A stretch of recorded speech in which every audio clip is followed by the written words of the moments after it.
Bueno, pues finalmente ya se ha acabado la carrera y me complace anunciar al ganador, que ha sido Alberto Espinosa. ¡El champán! Un adelantamiento en la última vuelta. No. Sí, ahí estuvo. Es injusto, injustísimo. Bueno, no olvidéis que ha contado con la ayuda de los boxes, ¿eh? Sí, no, Había instrucciones de equipo. Siempre, un complot contra mí. siempre. Ojo, que se acerca un comisario. A ver. ¿Qué pasa? Sí, la prueba del dopaje. ¿Así? ¿Qué ha Sí, pasado? sí, ¿Qué ha sí. pasado? Creo que hay un exceso de una bebida. ¿Cuál consume usted, Espi? Yo normalmente cerveza, ¿Qué pero... has hecho? ¿Qué ha hecho? ¿Positivo en qué? No, positivo en general. ¿En qué? Pues puede ser Cruzcampo. ¿Cruzcampo? ¿Has bebido Cruzcampo? ¿Pero esto ¿En qué es? serio? ¿Pero esto qué es? ¡Descalificado! ¿Pero esto qué ¡Descalificado! es? ¡Estáis contra mí! ¡Esto no puede ser! Buscamos los límites de la ciencia, el futuro de la tecnología, el alcance de la mente humana. Esto es Mindfacts. Quiero decir que esta entrada se nos ha ocurrido en el momento, ¿vale? No teníamos entrada y es lo primero que se nos ha pasado por la cabeza. Si no os ha gustado, pues ya estamos aquí, no pasa nada. Bienvenidos a Mindfacts, donde cada semana buscamos los límites de la ciencia, de la tecnología y de lo que podemos hacer al inicio de cada episodio. Alberto Espinosa, tramposo, ¿cómo estás? Qué falta de rigor, tío. Qué falta de rigor. Metiendo aquí Cruzcampo. siempre. Jesús Callejo, es que es malo. Yo creo que, o sea, no te da ventaja. No te dopa el Claro. Cruzcampo para el deporte. Esa cerveza no te da ninguna ventaja. ¿Y para qué lo hace? Ah, porque le gusta, por vicio. ¿Cómo voy a hacer yo eso? Sergio Cordero, hablando de comida y de bebida, recordamos nuestro objetivo para esta temporada de Mindfacts. Pues sí, llevar toda la comida que podamos a bancos de alimentos para aquella gente que lo está necesitando. Y bueno, pues vamos a intentar batir el récord que tuvimos el año pasado de aportación, con lo cual con la ayuda de nuestros oyentes lo podremos conseguir. Y nuestro invitado Manuel Muñoz, ¿has aprovechado para repostar bien? ¿Has comido? ¿Has bebido? Sí, de hecho se me ha pasado la semana volando. O sea, Sí, esto ha ¿has sido visto? Sí. Aquí jugamos con el espacio-tiempo como queremos. Sí, Más rápido que un Fórmula 1. Todo un continuo. tenéis Tremendo. aquí. Pues hoy seguimos en Mindfacts hablando de carreras, de coches muy rápidos.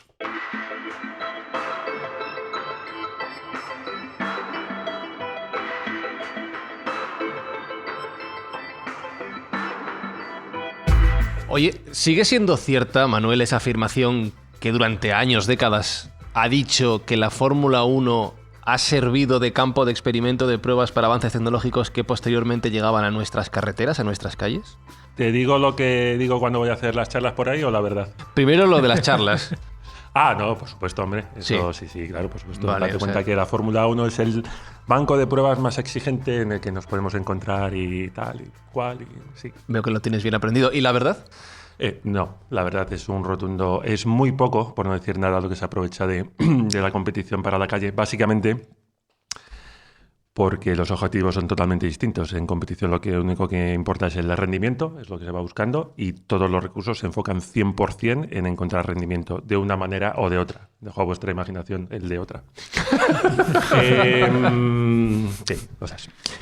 Pero para la calle no tiene nada que ver. Evidentemente en calle lo que vas buscando son una serie de prestaciones, pero vas buscando una economía, vas buscando tal. De hecho, toda la hibridación, por ejemplo, hace nada hablaba con un ingeniero de una de las 4 marcas, vamos a dejarlo ahí, y hablamos justamente de esto y me decía, es que ni siquiera el software, o sea, todo lo que utilizamos de gestión de baterías, de potencia, de energía y tal, dice, se puede aplicar a calle, es que no tiene nada que ver. Pero, bueno, la realidad es que en la competición tú estás para ganar, ¿no? Como decían, gana el domingo, vende el lunes, y luego la realidad es que en pues nuestros productos de calle las necesidades son otras, evidentemente. Estaba pensando que a lo mejor en esa búsqueda, es verdad que en la Fórmula 1, en las carreras en general, hay una búsqueda muy loca, tú lo has dicho, voy a decir por lo civil o por lo criminal, ya para ir enfocando un poquito más, de esa última décima, centésima, milésima de segundo, pero ya por lo civil, que lleva a desarrollar mejores motores, mejores compuestos, hemos hablado de motores en el episodio anterior, la mejor aerodinámica, todas las ideas que pueden revolucionar. Nada de eso en la práctica se acaba trasladando a la calle. A ver, Me sorprende. Me sorprende mucho. Sí, a ver, hay cosas que sí, pero por ejemplo, hace ya unos años tuvieron que hasta el reglamento de Fórmula 1 en los motores dictaba los materiales que no podías usar, hasta ya incluso hay unas determinadas piezas que te dicen la cantidad o porcentaje de material que tienes que usar, porque se empezaron a utilizar aleaciones para los pistones de berilio, de magnesio, no sé qué, y aquello era, los costes se disparaban y era brutal. Entonces, incluso para los fabricantes de la competición se tuvo que empezar a parar aquello, porque se estaba entrando en una escala de costes brutal. Hombre, se aprende algo, sí que se aprende, evidentemente. La fibra de carbono a la que tú pones, pues antes hablábamos la semana pasada, hablamos del accidente. No, sí, antes también, a los oyentes tampoco les vamos a engañar. Por ejemplo, las prestaciones, por ejemplo, la fibra de carbono, que es uno de los elementos básicos de un Fórmula 1. No hemos visto ningún coche hecho de fibra de carbono. Sí que, bueno, hay algún coche de high performance, creo que se llama, ¿no? Que, pues, Bugatti Veyron y cosas de estas que sí que van... o un R8 que van incorporando poquito a poco algunos elementos y tal. Pero al final es que el núcleo, la matriz y el objetivo de un coche de competición no tiene nada que ver con uno de calle. Incluso, pero no hemos dicho, pero a cualquier nivel, materiales, como te estoy diciendo, tanto para construir el motor como para el chasis, a nivel de combustibles. Se llegó en los 80, finales de los 80, se llegó a utilizar incluso el combustible de cohete. ¿En serio? Sí. Y de hecho, con unas repercusiones que nunca se explicaron, pero bastante malas para la salud de todos aquellos que se dedicaban a repostar. Eso es algo que luego la gente que trabajaba en aquel entonces te cuenta, pero que evidentemente, por razones que todos sabéis y que todos entendemos, no se cuenta. Entonces, bueno, pues evidentemente eso sí que hay que pararlo. Pero lo que te quiero decir es que a nadie se le ocurriría poner en su coche combustible de cohete para ir a comprar el pan. Bueno, a nadie. Bueno, salvo que te quieras matar. Claro. No, comentaba un poco a raíz de esto que estáis diciendo, ¿no? En fin, de cómo abaratar los costes para que luego esos vehículos, incluso muchas veces pues de gama media, gama alta, pues sean accesibles también para el pueblo llano, ¿no? Para economías mucho más modestas.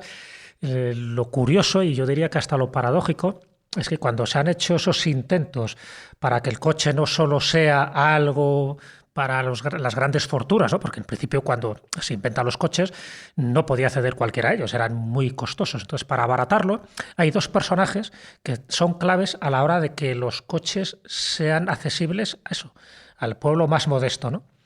Y los dos dejan mucho que desear por su moralidad. El primero era Henry Ford, en fin, con el modelo T, ya sabéis que tenía ideas bastante fascistas, muy amigo de Hitler por otra parte, pero gracias a las cadenas de montaje se dio cuenta de que era mucho más fácil abaratar la producción de un coche para que fuera accesible en este caso al norteamericano medio. Pero el otro personaje que también hace lo posible para que esos coches sean del pueblo es el Volkswagen Escarabajo, es la idea de Hitler. O sea, también el amigo de Henry Ford, los dos que tenían unas ideas, en fin, bastante eugenésicas y bastante delirantes en cuanto a la población o despoblación del planeta, pues los dos sí que tenían claro que el coche tendría que ser mucho más accesible, mucho más barato y mucho más útil para el resto de la población y no que se quede, pues como los yates de lujo, como los Falcon, solo para una élite de la población. O sea que tanto Henry Ford como Hitler, Henry Ford con los Ford y sobre todo el modelo T, y Hitler con los Volkswagen Escarabajo, fueron los que fomentaron. Y de hecho creo que Volkswagen, si no recuerdo mal, creo que significa el coche de pueblo. Eso te iba a decir, Fox es pueblo y Wagen. Exactamente. Pues fue Hitler el que hizo lo posible gracias a las cadenas de montaje. Por cierto, y esto ya es un apéndice entre paréntesis, esas cadenas de montaje que aprendió Henry Ford en sus fábricas es las que utilizó Hitler en los campos de concentración porque se dio cuenta que gracias a estas cadenas de montaje era más fácil de matar y mucho más rápido.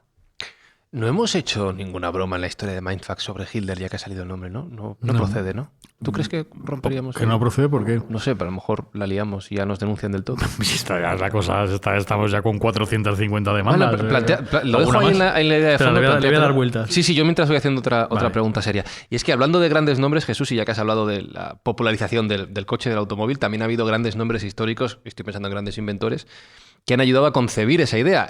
Hace un rato, o la semana pasada, hablábamos de esos desarrollos de los motores, pero también del desarrollo del propio concepto de automóvil. Sí, claro. Sí.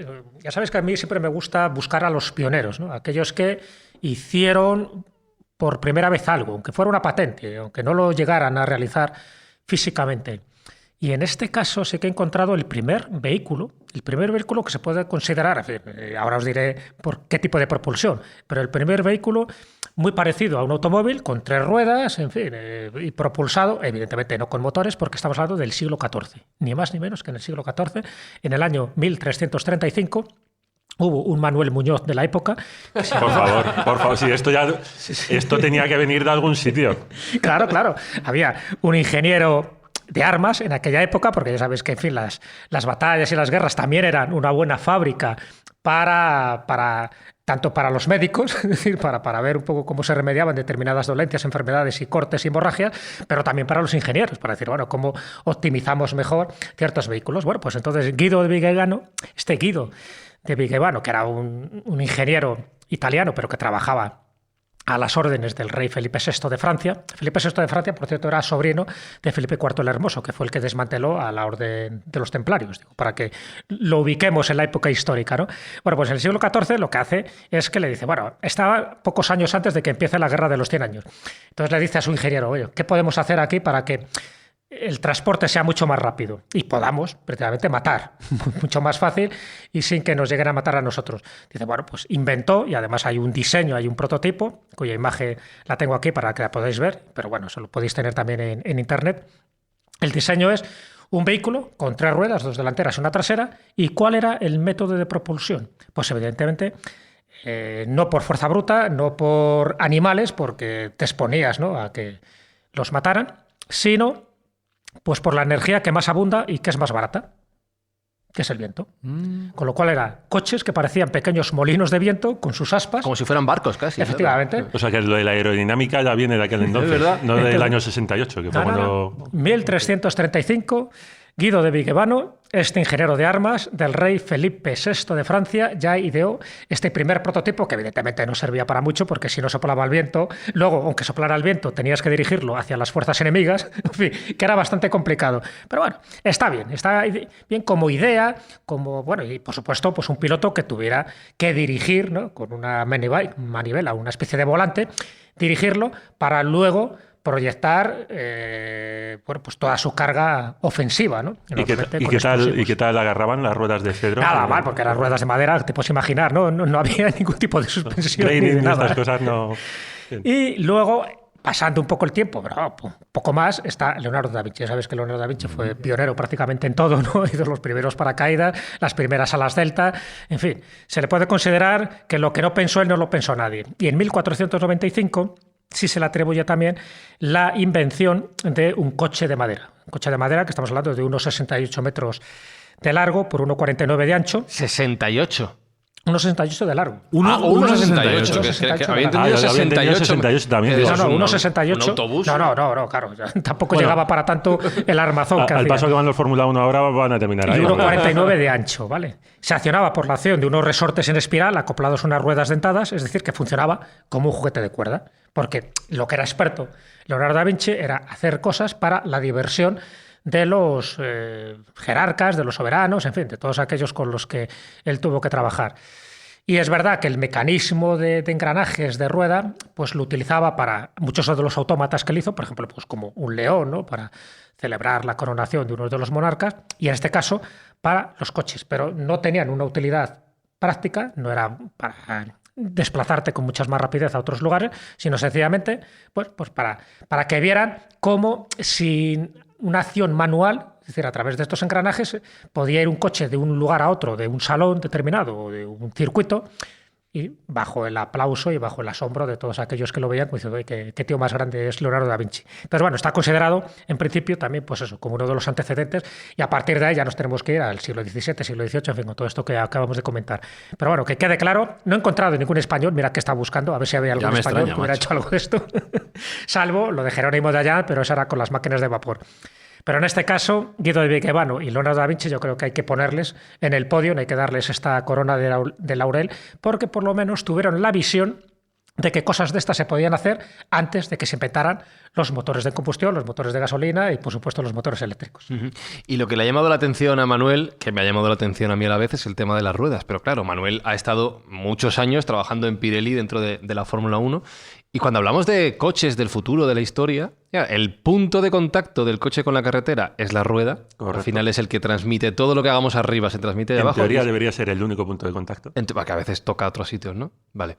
Mala cosa cuando sea así. Sí. Efectivamente.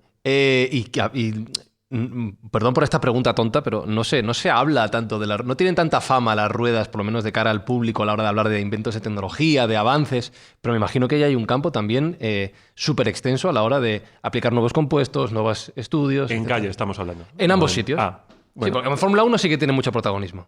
Sí, ha habido algunos años que han tenido un protagonismo curioso. importante. No, hay varios elementos en los coches de calle, sobre todo. De hecho, ahí se están estudiando, bueno, por supuesto, las grandes marcas están desarrollando. Tenemos por un lado el neumático, y valga la redundancia, neumático, o sea, la rueda neumática, si quieres decirla ahora, que es la que, por supuesto, se utiliza. Pero sí que hay varios investigaciones para intentar hacer llantas que se formen, que no lleven el neumático, que sea solo la llanta y que sea la llanta la que te cree el grip. Comentábamos antes con Sergio también la posibilidad de producir neumáticos esféricos, ¿verdad? Entonces, el neumático evidentemente tendrá que evolucionar también. Lo que hablamos antes de los coches de finales del siglo XIX, evidentemente aquellas ruedas no eran, si se pueden considerar ruedas, no eran neumáticas, o sea, eran pues de metal o madera, las diligencias. Entonces, evidentemente, el agarre que te da el caucho, que es al final el elemento que se utiliza, no es que sea imbatible, pero es muy fácil de producir, es muy fácil de intercambiar y te da muchísimas ventajas que a día de hoy pues no ha habido ningún otro elemento que las haya superado. Bueno, de momento. Sergio, no sabes mucho de esto, te voy a decir. ¿eh? Sergio, te veo pez. Me queda atrás. No, básicamente me ha hecho gracia leer la noticia de que una marca muy importante de neumáticos, que como no nos paga se puede decir que es Continental, pues estaba mirando alternativas al uso del caucho, que según dice el artículo viene a ser entre un 10 y un 30% de cada neumático, con algo que en teoría es más sostenible, ¿no? Porque al final el árbol del caucho, bueno, pues tiene su localización y no en todos los sitios crece bien. Y esta gente de Continental lo que ha visto es que hay una opción para modificar el uso del caucho con otra planta que sí que es mucho más sostenible y mucho más transportable, que es el diente de león. Y fíjate que el diente de león, teniendo aquí a Jesús, que es un experto en todo tipo de hierbas. La cara de Espinosa ahora mismo es de flipar. El diente de león, que ¿cómo le llaman? Le llaman también el diente de león es ese que soplas. Bueno, es un cardiotónico. Sirve mucho para las dolencias cardíacas. O sea, el diente de león. Bueno, y para hacer ruedas. Concretamente, la raíz del diente de león ruso tiene una capacidad de generar una goma muy similar a la del caucho y que parece ser que es bastante más sostenible y que puede ser igual de durable o duradero como es el árbol del caucho original. Tiene que ser el ruso. Parece ser que es el ruso. El Mazepin estará contento. Es verdad. Parece ser que tiene el ruso. Pero como no tiene patente, yo creo, para el tema ruso, lo puedes transportar y llevar a cualquier sitio. Hay que echarle diente de león ahí para hacer una rueda, ¿eh?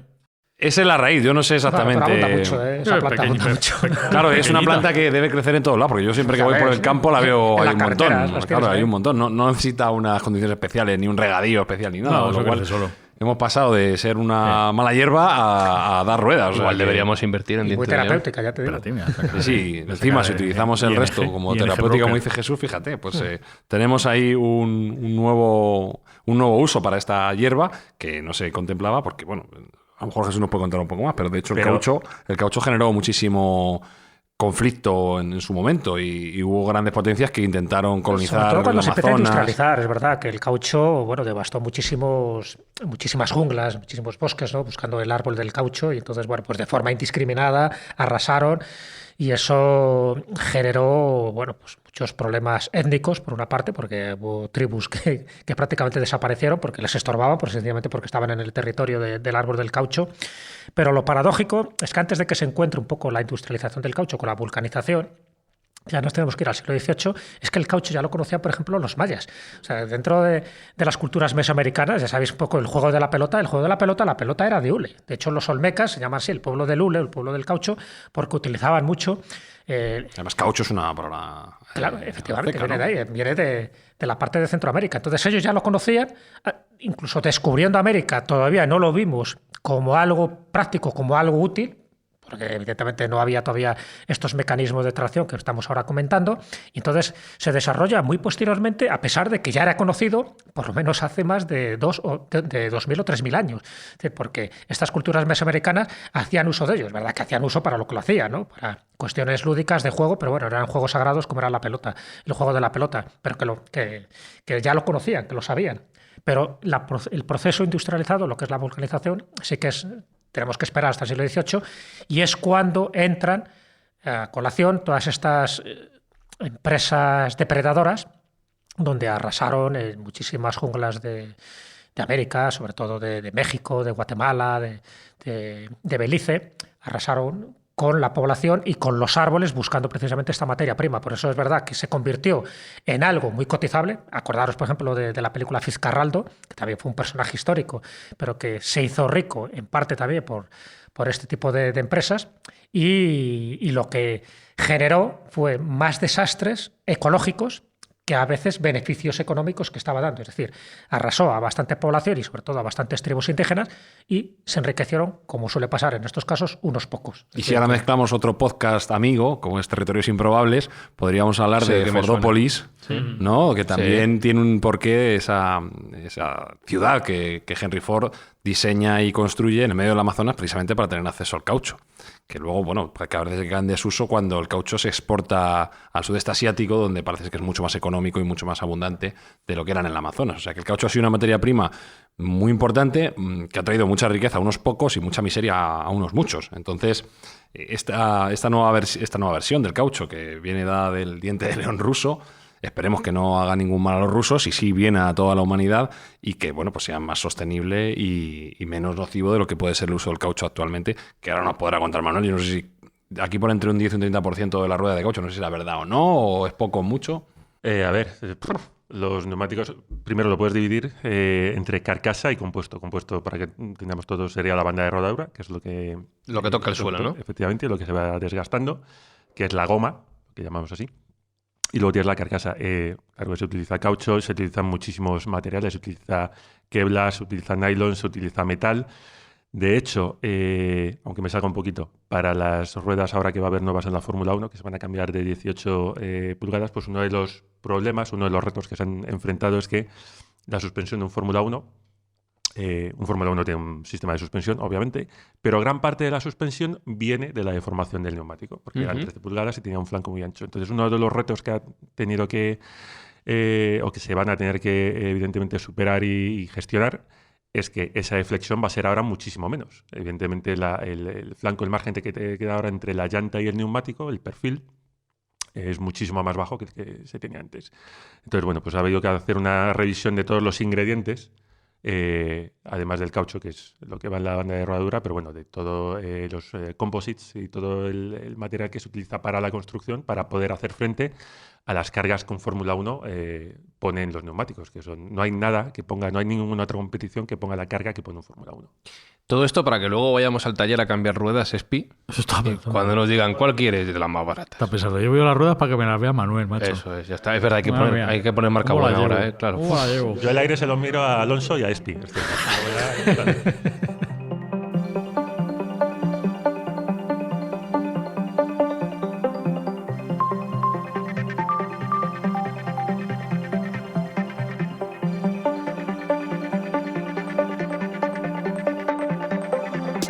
Has dicho una cosa que me ha llamado la atención, Manuel, y es que la aerodinámica... Que me mira la presión de las ruedas. También, es verdad. Es verdad. Sí, tengo envidia ahora.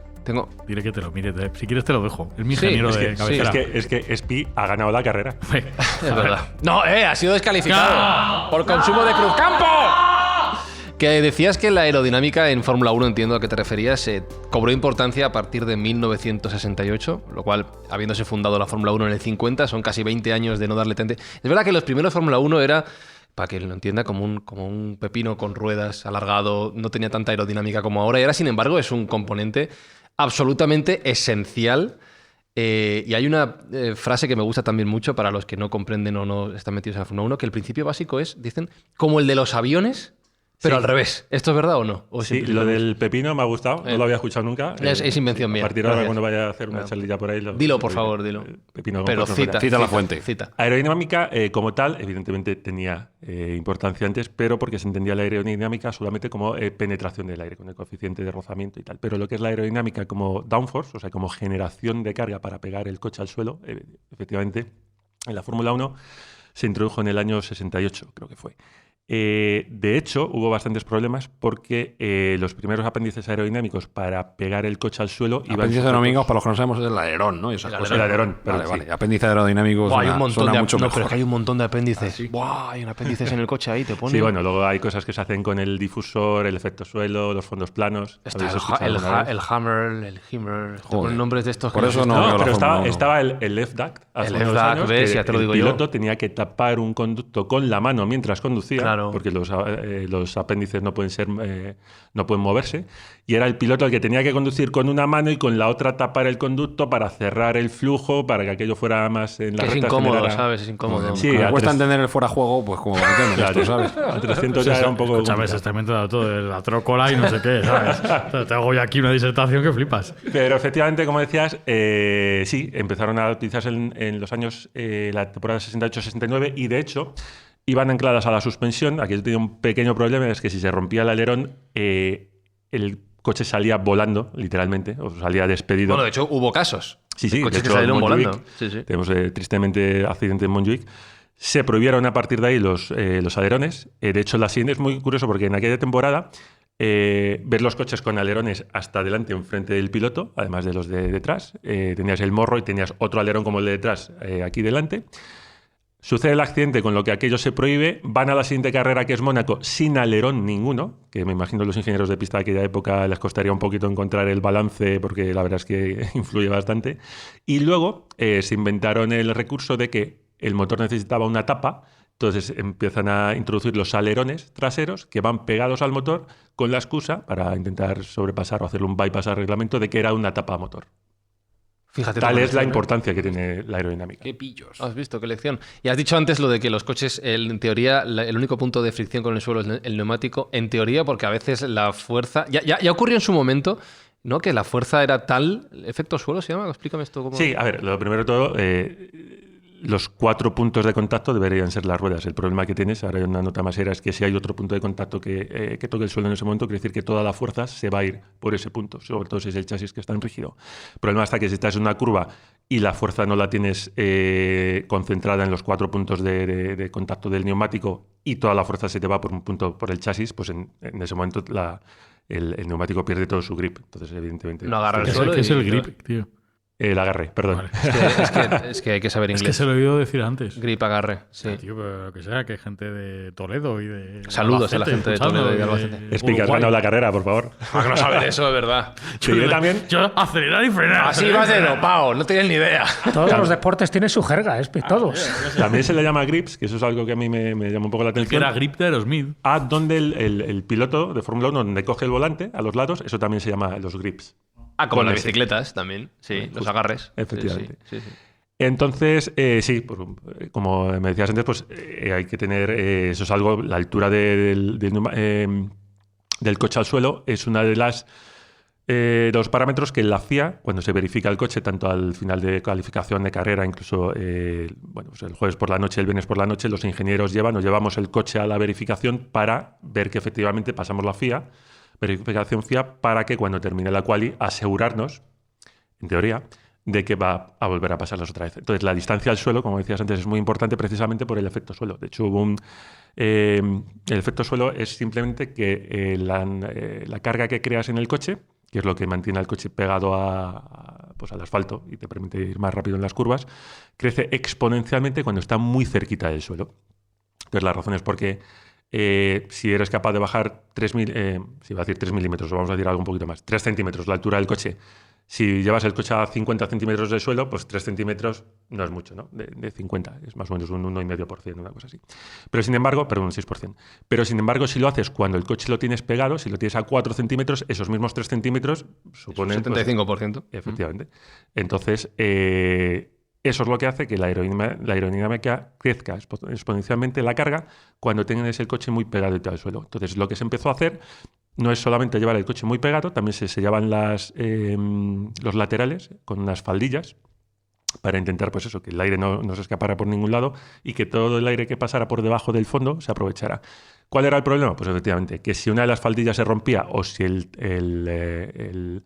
el suelo del coche tocaba, hacía un bloqueo del aire y el coche se quedaba de repente sin carga. Entonces, como entenderás, si te metes a 240 una curva y te quedas sin carga, Pues para el piloto podía ser un poquito un problema y para los espectadores también. Entonces, a partir de ahí, la FIA introdujo el fondo, mal llamado fondo plano. Es un patín de madera que también se mide en cada carrera para que el desgaste que haya esté limitado. Porque si no, los equipos lo que harían sería desgastarlo en las 3 primeras curvas y así volver a bajar otra vez el coche. Entonces, ese patín de madera que lleva el coche se tiene que respetar un determinado O grosor. sea, es un límite que tiene el coche de lo poco, o sea, de lo bajo que puede estar. ¿no? Eso es justo. ¿Has visto lo que aprendemos de ciencia aquí? Ya, tío. Brutal. Y luego está lo del aire sucio también. Que eres sucio. Lo del aire sucio, te digo yo que hay aire sucio. Cuando- Cuando, tubo escape. después de ir al baño. que hay aire. Y que de hecho para este año, para 2022, quieren cambiar eso porque el aire sucio es un problema muy grande. En la Fórmula 1, que te lo digo yo. Es lo que impide Mira, básicamente a un coche adelante. Es por lo que te hemos tenido que pasar la instrucción Claro. de que Fran te dejara pasar. La trampa era esa, claro. Porque Te vas cogiendo el aire sucio que suelta el coche el difusor del coche delante. claro. Entonces ese aire te llega a ti, no es laminar, como en principio se pretende que sea el aire, o idealmente sería. Entonces eso disminuye la eficiencia del coche. Si un coche de Fórmula 1 lo tienes que pensar como una aeronave que tiene 4 ruedas y va muy pegadita al asfalto. Es básicamente eso, porque es un bicho que está diseñado para funcionar a 300 kilómetros a la hora. Entonces, es básicamente su dependencia de la aerodinámica o del aire es brutal. Entonces, si el aire que te tira el coche delante es un aire que no te llega como tú lo has probado en el túnel de viento, pues la eficiencia de todos los apéndices aerodinámicos que hablábamos antes va a bajar. Pregunta de Borrico de Fórmula 1. ¿Qué coeficiente aerodinámico tiene más o menos de media un Fórmula 1? De penetración, bastante alto, muy, muy alto. Sí, porque date cuenta, o sea, la razón, o sea, un coche de calle es mucho más eficiente, si lo quieres poner así, que un coche de Fórmula 1. Ahora mismo no te podría decir un número, pero en el sentido que lo preguntas, un coche de calle, por supuesto, es O mucho sea, más... es menos aerodinamico un Fórmula 1 que Sí, por un... supuesto. Ah, mira, yo fíjate, Claro. pensaba que era lo me contrario. dejan Pero por loco con varias esto, cosas. me Primero, dejan porque loco. los alerones es la resistencia al aire que suponen los alerones y sobre todo que suponen las ruedas. La rueda es el mayor problema que tiene un Fórmula 1 en cuanto a la aerodinámica. Si se pudieran capotar, un coche de Fórmula 1 sería infinitamente más rápido. Ah, porque están como fuera del sistema de No, simplemente aerodinámica del porque propio coche. el aire, lo que decías tú antes Sí. del flujo, la rueda es un elemento que coge el aire, lo revuelve Sí. de una manera tremenda, se lo tira a la parte del coche de atrás, entonces destroza por completo el flujo. Si eso estuviera capotado, pues haría que el flujo fuese mucho más suave y fluyera de una ¿Y por qué manera no se Por- hace? Eso te iba a decir. por reglamento. Pero para eso tenemos competiciones como Le Mans, por ejemplo. Es verdad que también ha competido Manuel, ha trabajado en turismos. Claro, o sea que es otro mundo diferente. Y luego hay una serie de implicaciones, ¿no? Por ejemplo, la temperatura, recuerdo cuando estábamos en el DTM, tenías temperaturas de 100 y muchos grados, si era perfectamente normal. Uno de mis primeros shocks cuando fui a la Fórmula 1 fue ver que aquellas ruedas eran capaces de funcionar, la temperatura de funcionamiento eran 70 grados, que comparado con un DTM es absolutamente nada. Entonces, tienes una goma que a 70 grados tiene que funcionar porque básicamente le estás tirando un flujo de aire a la rueda de 200, el efecto cooling, la estás ventilando, perdón, a 250 kilómetros a la hora o 300 kilómetros a la hora. Entonces la rueda está, la goma está preparada para bajar para funcionar a una temperatura muy baja, porque cuando lleves a la siguiente curva después de una recta larguísima, debe de seguir manteniendo sus propiedades. Entonces, por varias cosas que has dicho, claro, me quedo con la conclusión de que, al contrario de lo que podemos pensar, la Fórmula 1 no es lo más avanzado en varios campos tecnológicos que hemos ido tocando. Depende. En electrónica, pues depende. En electrónica, en cuanto a prestaciones de un coche de calle, pues aire acondicionado no lo vas a encontrar en Fórmula 1. Entonces, en ese sentido no. Pero en otros sentidos, como la gestión de todos los sistemas que se lleva, la recuperación de energía, bueno, pues y un sinfín de materiales que, incluso no para los coches de calle, pero para otras industrias sí que tiene una aplicación. Por ejemplo, para la sanidad, pues todo el tema de telemetrías, todos los sensores, pues luego para monitorizar a los pacientes hay muchos, ya no solo sensores, pero también gestiones de sistemas de análisis de datos de los coches de Fórmula 1 que se han llevado a la sanidad. Qué bueno, qué bueno. Es un paralelismo que nunca hubiera Yo pensado. tampoco lo había pensado, fíjate, lo que se aprende. Y una pregunta más, ya, esto es casi cotilleo. Tú que has trabajado también de ingeniero de pista con pilotos, ¿qué tal la relación con los pilotos? Saludos a Fernando, por cierto, que nos sigue por escuchando. supuesto. No sé yo. Pues yo muy buena, vamos, no recuerdo haber tenido ningún problema con ninguno en general. Bien. Pilotos te encuentras pues como todo el mundo, de su padre y de su madre cada uno, pero normalmente para nosotros intentamos ver al piloto como un elemento más de reglaje del coche, realmente, aunque suene un poco inhumano o deshumano lo que estoy diciendo, pero para nosotros es eso, básicamente. El piloto es, por supuesto, la última pieza última, casi con el sentido inglés de ultimate, la pieza esencial para ser capaz de sacar todo lo que nosotros prevemos que el coche pueda hacer. Pero eso no quiere decir que luego pues, te puedas sentar con el piloto y sentarte pues, para ver todo lo que se puede mejorar, todo lo que se puede cambiar, toda la información que el piloto te dice, que eso es súper importante, tener un piloto que a lo mejor no sea tan rápido, pero que sea muy sensible en cuanto a que la información que te pase de cómo se comporta el coche sea fidedigna. Eso es importantísimo para nosotros, porque cuando termina la sesión, lo primero que hay que hacer es analizar la telemetría de todas las vueltas que se han dado en el coche. Entonces, para buscar los problemas que ha habido, para buscar los puntos donde se puede mejorar el rendimiento del coche. Entonces, si tienes un piloto que te dice, el problema es este, en las curvas rápidas es esta, en frenada es este, y es lo que te dice el piloto es algo que tú puedes ver reflejado en los datos, te ahorra muchísimo tiempo porque ya te apunta directamente a los campos, a los puntos de mejora, ¿no? A los puntos donde se puede mejorar. Otra pregunta de Borrico. Hombre, ¿no? ¿Qué porcentaje de la victoria pesa el piloto? Sobre 100. Mira, eso es muy importante porque eso tanto, te puedo poner un ejemplo, tanto en coches como en motos, Toyota y Honda, su filosofía ha sido que nuestro coche o moto es tan bueno que no dependemos del piloto. De ahí que, por ejemplo, Valentino Rossi se fuera de Honda o, bueno, pues Toyota en el pasado hiciera una serie de fichajes cuando pudo hacer otros, sin nombrar ahora ningún nombre específico. Pero el piloto es esencial, por supuesto. O sea, que tengas a un tío que sea capaz de exprimir lo que lleva entre manos es determinante, es muy, muy importante. ¿El mejor piloto en el peor coche ganaría siempre al peor piloto en el mejor coche? No. Todavía no queda tan claro. El determinante, no, vale. A ver, aquí el elemento determinante en cuanto a resultados es el coche, eso sin lugar a dudas. O sea, si yo me sentara en el Mercedes, probablemente no sabría ni salir de boxes, pero un piloto medio bueno sería capaz de hacer muy buenos resultados. Pero también es cierto que para desarrollar ese coche, que tengas un piloto que sea capaz de exprimirlo, capaz de llevarlo. O sea, no hay ningún campo de pruebas ni ningún simulador como la pista. Eso está clarísimo. Entonces, el tener a un piloto que sea capaz de llevar un coche a esas cotas, necesitas al mejor piloto. Aún así, aunque evidentemente en cuanto a resultados, el chasis es lo que manda. Y ahora ya en esta generación... Más que el motor. En esta generación el motor, hasta que empezó la época híbrida, se decía del motor que te podía hacer perder una carrera pero nunca ganarla. Porque bueno, más o menos, en cuanto a potencia, en cuanto a prestaciones, todos los motoristas andaban igual. Ahora con la era híbrida no, hemos visto que efectivamente tener un buen motor, no solo un buen motor, un buen sistema de recuperación, de generación eléctrico, te hace también ganar una carrera. ¿Te imaginas una competición de coches sin pilotos? Hombre, teníamos el Mario Kart hace unos años, no sé si eso te valdría. Ojo que ahí yo sí era bueno, ¿eh? Pero, no sé, primero tendríamos que hablar a lo mejor de si sería deseable, más que técnicamente posible. No sé, la gente normalmente no es fan de una marca, es fan de un piloto, ¿no? Es el fenómeno fan, lo hemos visto pues, con Fernando, eso por supuesto. Pasaban las cuadrigas también, las cuadrigas romanas. Iban sin piloto. Bueno, en menor alguna se quedaba sin piloto, claro, en la película. Los que ganaban esas carreras de cuadrigas eran, auténticos héroes. No creo que todos los fans de la Fórmula 1 sean unos frikis de la tecnología, como a lo mejor era yo, que cuando de crío veía una carrera de Fórmula 1... Lo que pensaba era, ¿pero por qué Mónaco lleva 3 alerones en el plano y luego se van a Monza y lleva solo uno? Tal. Eso es lo que a mí me llamaba la atención más que el fenómeno fan. ¿Pero tecnológicamente sería posible concebir una competición de coches sin pilotos? A ver, tecnológicamente, coches sin piloto ha habido desde hace muchísimos años. O sea, tener un coche teledirigido, sí. Lo que no, teledirigido. Teledirigido, bueno, ahora sabemos marcas, los que tenéis ahí fuera, ¿no? Sí, los 3 o 4 Teslas que tenéis. Creo que os llevan, ¿no? Mientras vosotros vais a comer y tal, os tal. Pero esto es interesante, podrían ser coches pilotados por inteligencia artificial y ser fan de una inteligencia artificial en concreto. Estamos hablando de la actualidad y futuro. No, vamos a ver, ya hay carreras que son vehículos de inteligencia artificial. Hay concretamente una en California que se plantea entre universidades para ver quién crea la mejor inteligencia artificial. Oye, que eso lo hicimos nosotros en la Teleco de Alcalá de Henares con unas competiciones de robots, a las que yo no llegué porque lo dejé en tercero, pero se empezó pues para que veas que en todos los jueces navas y en España, por supuesto, que somos muy buenos también.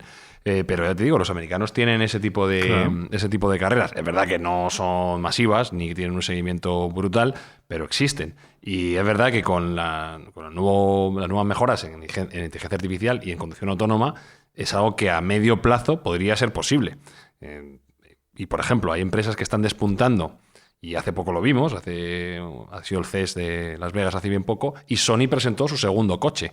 Sony, que es la compañía que hace las PlayStation y las televisiones. Hacía PlayStation hace pocas. Bueno, ya le va mal, sí. Entonces, si Sony está entrando ahí, si empresas como, por ejemplo, otra empresa que está muy ligada al desarrollo de la inteligencia artificial para conducción autónoma, que es Nvidia, que también hace tarjetas gráficas. Claro, las de Nvidia. Pues Nvidia está muy ligada y tiene una parte de desarrollo ahora importante en el ámbito de conducción autónoma. Entonces, este nuevo hito tecnológico está dando paso, como a la electrificación, a empresas que teóricamente estaban fuera del ámbito automovilístico, pero que gracias a su conocimiento de la inteligencia artificial están dando unos pasos elevados y entrando en esa línea. Con lo cual, a mí no se me hace tan difícil pensar en una futura carrera donde sean las inteligencias artificiales las que dominen. Claro. Por supuesto, la máquina también tiene que acompañar, pero bueno, pues más tecnológico, ¿no? Menos humana. Siri, Alexa, ¿sabes? A ver, Manuel, para aclararme yo un poco, Alexa, Siri is faster than you.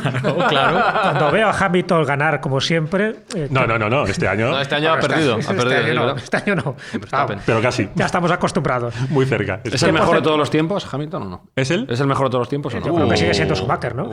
Esto da para debate. No lo sé, así a bote pronto. Sigue siendo Schumacher, No, yo creo, vamos. yo creo que cada época ha producido a los mejores de su época. Evidentemente, Jim Clark, Jack Stewart, Senna, Prost, Mansell. Bueno, Ayrton Senna, desde luego, era un claro, superdios. Fernando también, por supuesto. Recuerdos a Fernando. Pero, sí, bueno, no todos son los resultados. A ver, me refería en porcentaje. Digo, cuando veo que gana Fernando Alonso o Hamilton, ¿la máquina le podemos atribuir un 80% de la victoria y un 20% al piloto? Pues no sé cuánto podríamos hacerlo.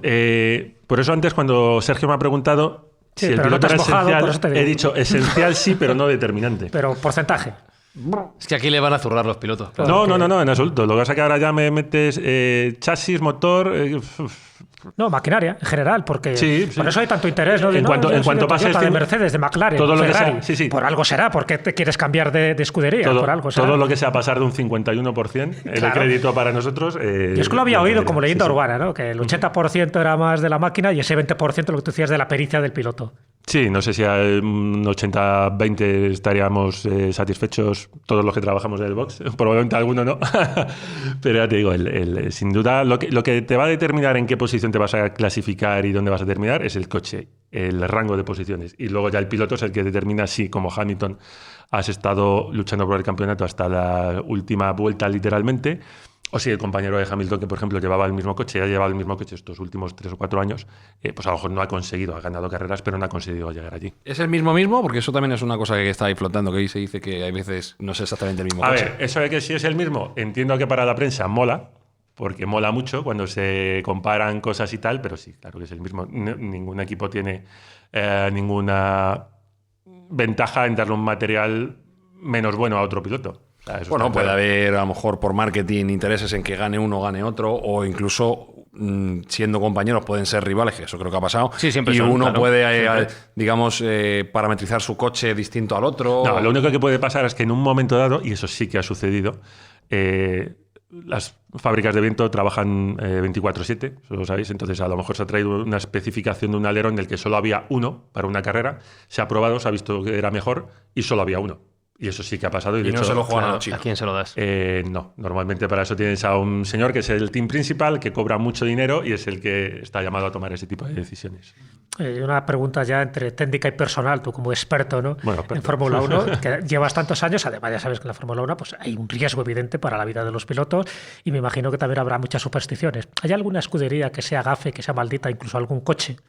Cada loco con su tema, ¿eh? Ya ves. No, pero es que me O a llama lo mejor, mucho la atención a lo mejor porque tenéis alguna superstición. En este tipo de deportes donde la muerte, en fin, Te está flota en el rondando. ambiente. Yo creo que es más la superstición de cuando volamos o vamos a los hoteles y vemos que no hay habitación número 13 o que en los aviones, que muchas veces me ha llamado la atención que no hay fila 13 en la mayoría de ellos, que no, dentro no hay ninguna...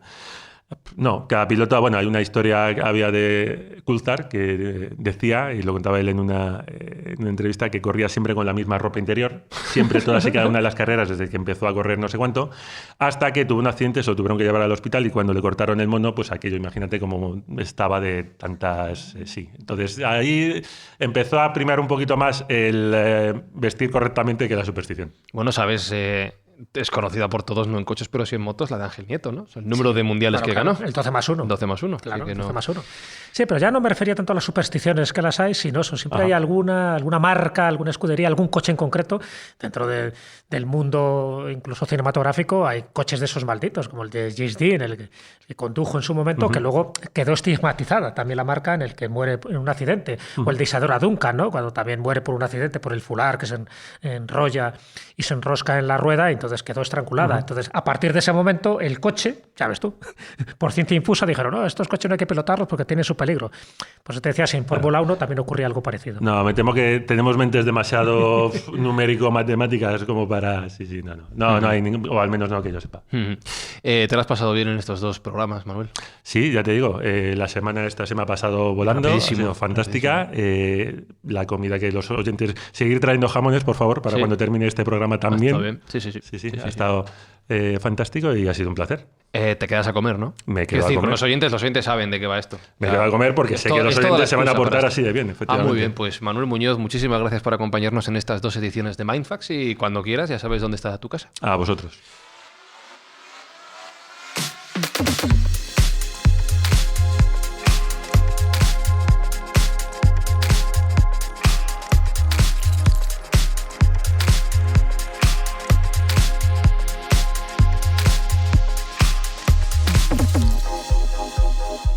Me acabo de dar cuenta de que he dicho cuando quieras sabes dónde está tu casa, como si fuera esta mi casa. Que decir, estoy invitando a alguien aquí a una casa que no es mía y se me va a enfadar el dueño. No sé, preguntaré a Sergio Cordero. Le pregunto ahora le pregunto. Si esto es tu casa, hombre, esto es tu casa.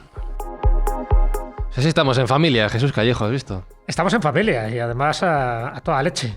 Con lo cual, esto de hacer estos 2 programas con un gran invitado da gusto. Fíjate, me acuerdo, solo para un poco concluir, para enlazar este programa con uno que hicimos hace tiempo sobre las estrellas, las 5 estrellas, ¿os acordáis? Hay una marca japonesa que es Subaru y su logo son 7 estrellas. No, perdón, son 6 estrellas.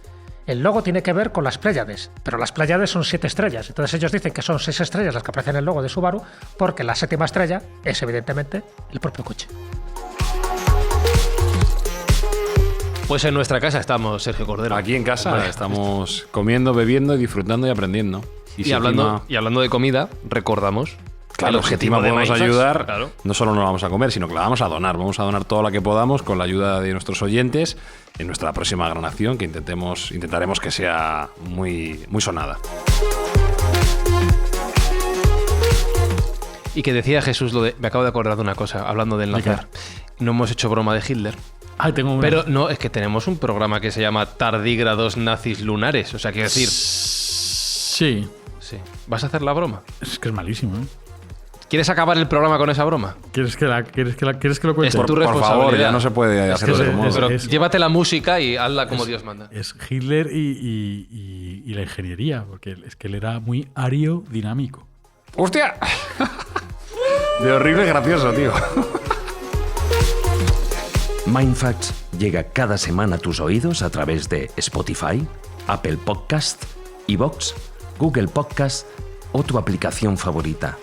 Búscanos en redes sociales. Somos Mindfacts. Y en el Gran Premio de Fórmula 1, el primer Gran Premio de Fórmula 1, el de Australia, que se está disputando en este momento, la clasificación está Button primero, sigue primero Vettel, Barrichello, Kubica y quinto Alonso. Massa ha tenido que abandonar y el que está siendo el más rápido es Kubica, por cierto, así que es el que va pues como si fuera un pepino. Vamos a continuar con la información como un cohete, también queríamos decir.